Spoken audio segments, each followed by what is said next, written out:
going on, guys? Nivens here with you again for a weekly rock wind-up. Let's jump right into it with Mr. Rob Zombie. Of course, was here on Wednesday at Independence Event Center with Mr. Alice Cooper and Murder Dolls. Just spoke out this week about his next directorial project, The Lords of Salem, set in modern-day Salem, of which the inhabitants there will be visited by a coven of witches that are about 300 years old. You can see where this one's going. So if you're a fan of Zombie, keep an eye out for that. Scott Weiland's autobiography getting pushed into next year. April 12th now looks to be the date of which it's going to get released. And Scott just keeps showing up, man. If you've okay, here's a great parallel. Joaquin Phoenix's "I'm Still Here" documentary. We all learned it was a mockumentary. It was a hoax. It wasn't real. But in that, if you've seen it, as I have, you see a guy basically just breaking down completely and probably on the verge of his deathbed. That is pretty much what I feel like Scott Weiland is right now. So unless he gets some serious help,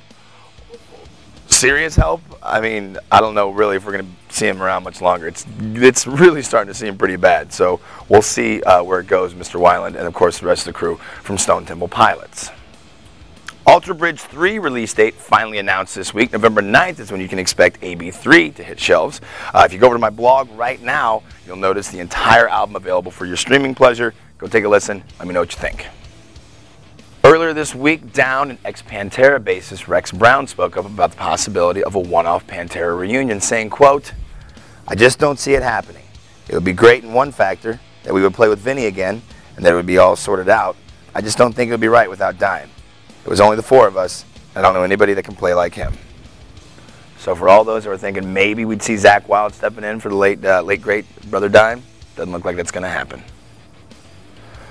And to wrap up your weekly rock wind-up, Slash, in the news again, not only is he going to be coming to town in January with Ozzy at the Sprint Center, which should be epic, he's also launching his own production company, Slasher Films. Set in the style of kind of like Rob Zombie, 70s, 80s, horror, thriller, slasher films.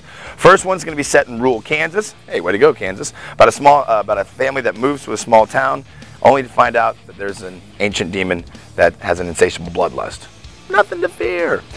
Shooting should begin first part of next year. Again, thank you for tuning in. I'm Nivens. This has been your weekly rock wind-up. Peace.